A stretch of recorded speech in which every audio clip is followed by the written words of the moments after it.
Alam mo ba na bukod sa maternity benefits, salary at calamity loan, may iba pang mga SSS benefits na pwedeng makatulong sa'yo financially? Halimbawa, kung naretrench ka o natanggal sa trabaho dahil sa authorized causes gaya ng company closure, redundancy o retrenchments, pwede kang makakuha ng mga cash benefits mula sa SSS. Ayon sa kanilang website, kailangan meron kang 36 total monthly contributions and at least 12 hulog sa huling 18 months bago ka mawala ng trabaho. Ang benefits, 50% ng average monthly salary credit mo. Good for up to 2 months. Malaking tulong na din yan habang naghahanap ka pa ng bagong trabaho.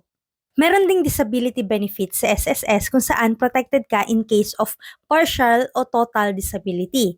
Like kung nawalan ng paningin sa isang mata, na-amputate yung paa, may chronic illness na hindi mo na kaya magtrabaho. Pwede kang makakuha ng monthly pension or lump sum, depende sa contributions mo. Pero syempre, may process. Kailangan may medical assessment at SSS evaluation. At kung ang member naman yung pumanaw, may death benefit para sa pamilya, either monthly pension or lump sum, depende sa contributions history.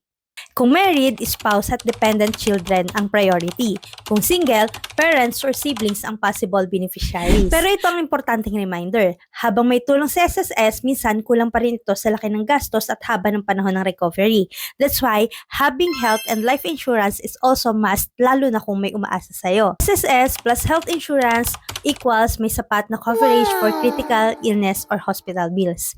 SSS plus life insurance, mas malaking tulong para sa pamilya kung ikaw man ay mawala. Hindi natin hawak ang future, pero kaya natin maghanda. So habang maaga pa, protect yourself and your family. SSS is a good start, pero don't stop there. Be wise, be insured.